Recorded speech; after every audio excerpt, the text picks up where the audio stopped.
why we argue so much, and what's actually going on. Have you ever asked yourself, why do we keep fighting about the same things over and over again? It starts with something small. A tone, a glance, a missed message, and suddenly you're both saying things you regret. The dishes, the phone, the plans, the silence. But deep down, it's never about the dishes, is it? This video is about arguing.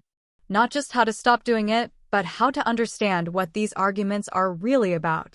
Because until we learn that, we're stuck in a cycle.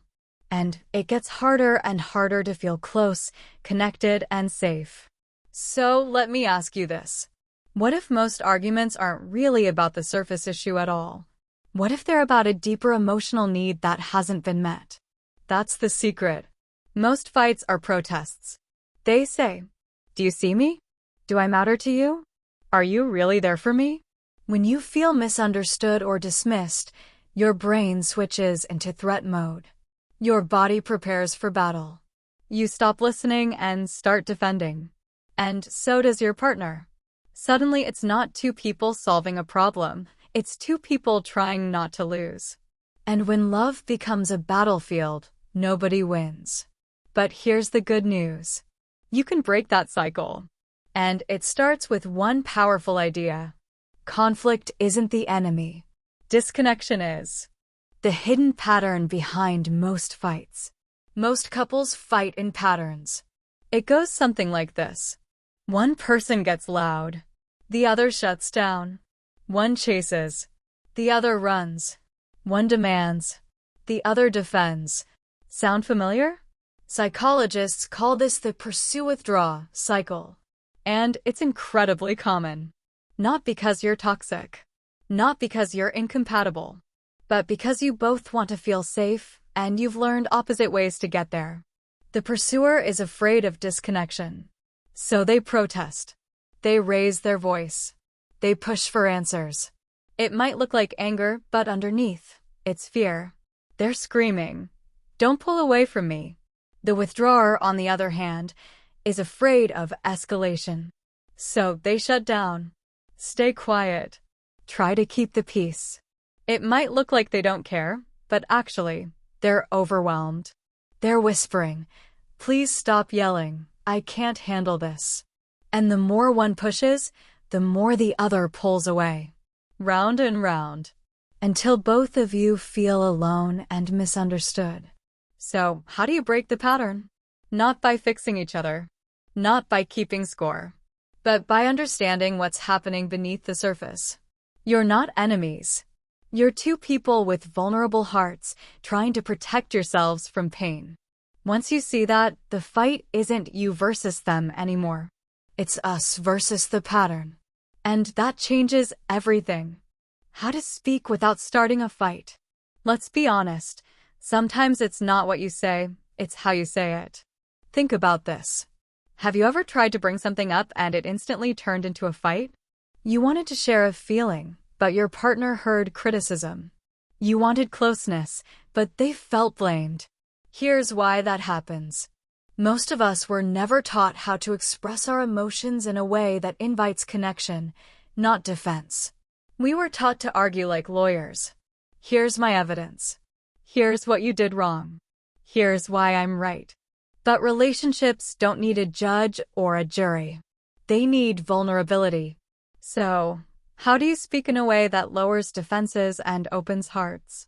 Here's the key. Start with the feeling, not the accusation. Instead of saying, "You never listen to me," try, "I feel unheard and it hurts." Instead of, "You're always on your phone," try, "I miss talking with you like we used to." Do you see the difference? One triggers shame or anger. The other reveals a need. When you speak from your feelings, you invite empathy instead of resistance. You make it safe for your partner to come closer instead of pulling away. This doesn't mean you can't express frustration. But the goal isn't to win, it's to be understood. So next time you want to say something that matters, ask yourself, what's the real emotion underneath this? And then speak from that place. Because when you speak from the heart, not the heat, You give your relationship a chance to heal, not hurt. Listening in a way that heals, not hurts. We all want to be heard. But let's be honest, how often do we really listen? Most of the time, when someone's talking, we're already planning our reply. Or we're defending ourselves in our head. Or we're just waiting for our turn to speak. That's not listening. That's reacting. True listening is something else entirely. It's an act of love. It's saying you matter enough for me to put my thoughts aside and just be here with you. So how do you listen in a way that heals? Start by doing less. Don't interrupt. Don't fix. Don't argue with their feelings. Instead, do this. 1. Be fully present. Put the phone down. Make eye contact. Show them you're there. 2. Reflect. Don't react. Say things like, "What I hear you saying is, that sounds really painful. Tell me more about that." 3. Validate their emotions. Even if you see it differently, say, "I can understand why you'd feel that way." Because here's the truth. People don't need you to agree with them. They need to feel understood. When someone feels seen, the tension melts. Walls come down, and space opens up for real connection. It's not easy, especially when you're hurt too. But the moment you choose empathy over ego, you change the conversation. Remember, most arguments don't need solutions. They need understanding. The power of the pause, cooling down before you blow up. Ever say something in the heat of the moment and instantly regret it? Yeah, we all have.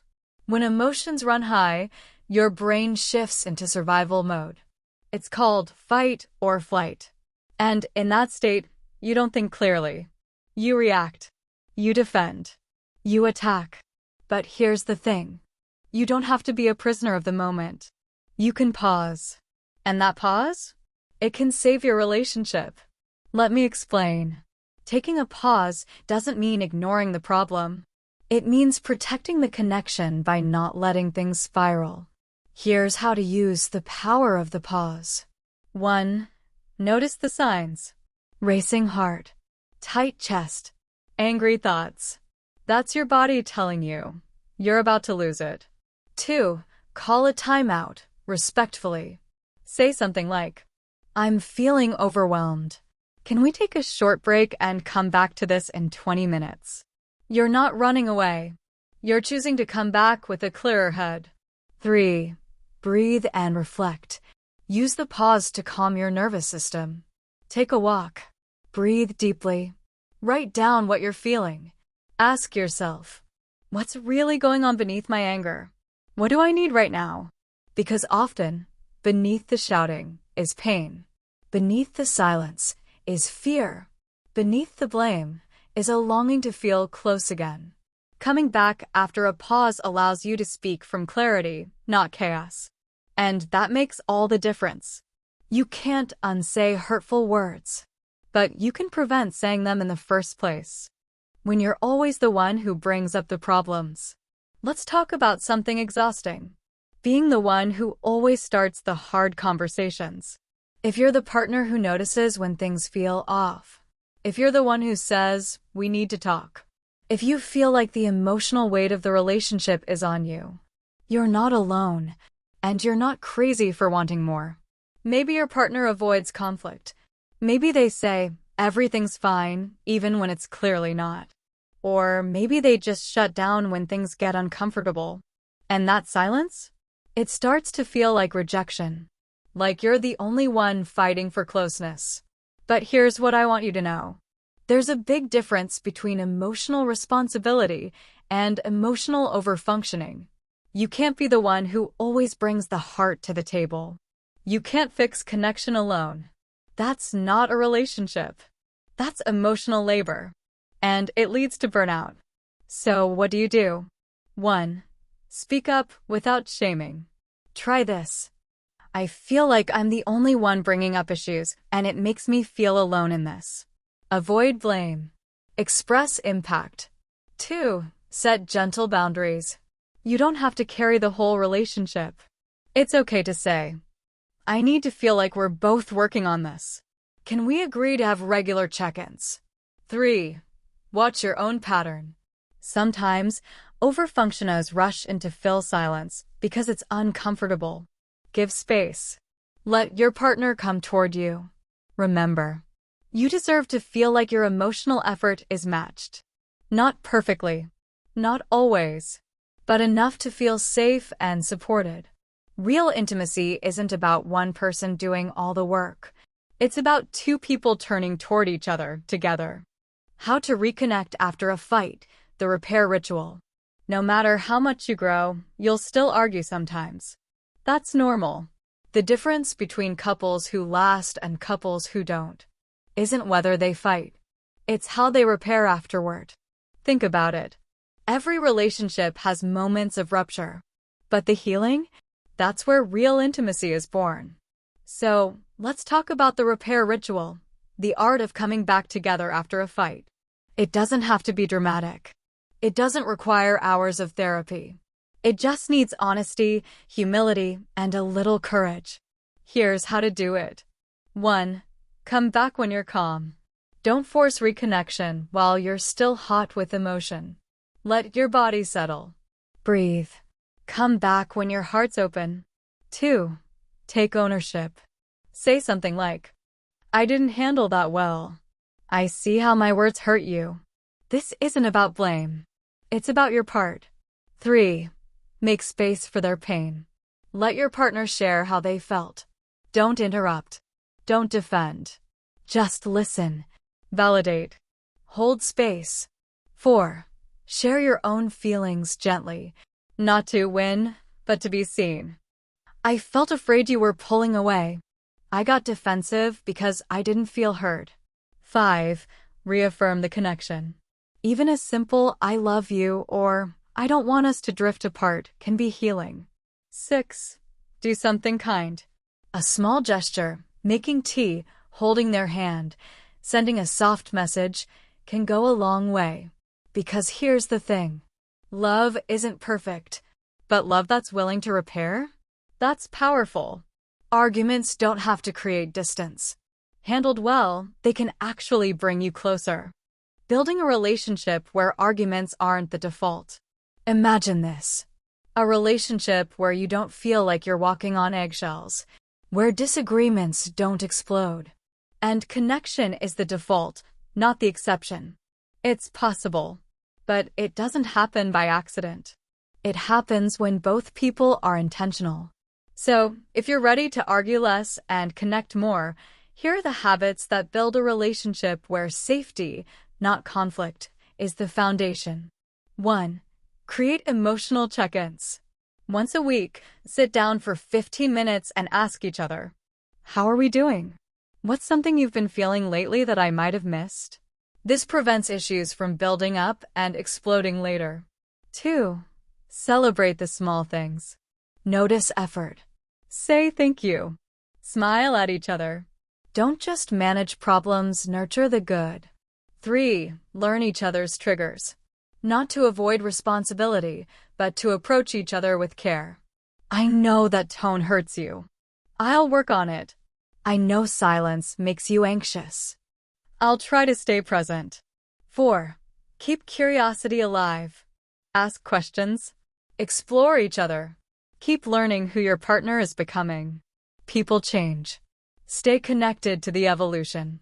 5. Make repair a ritual, not a rare event. Normalize saying, hey, I was off earlier. I'm sorry. No drama.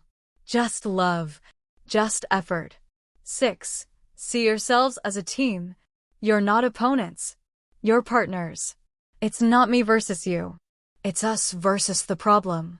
And lastly, 7. Don't wait for the relationship to feel perfect to treat it like it matters. Show up now. Love now. Try now. Because relationships don't thrive when people never fight. They thrive when people learn how to fight for each other, not against each other. If this message touched you, if you're tired of the same old arguments and ready for something deeper, don't forget to like this video, leave a comment, and share it with someone who needs to hear this too. You deserve a relationship that feels like peace, not war. And you're not alone on that journey. Thanks for watching. Take care and take care of each other.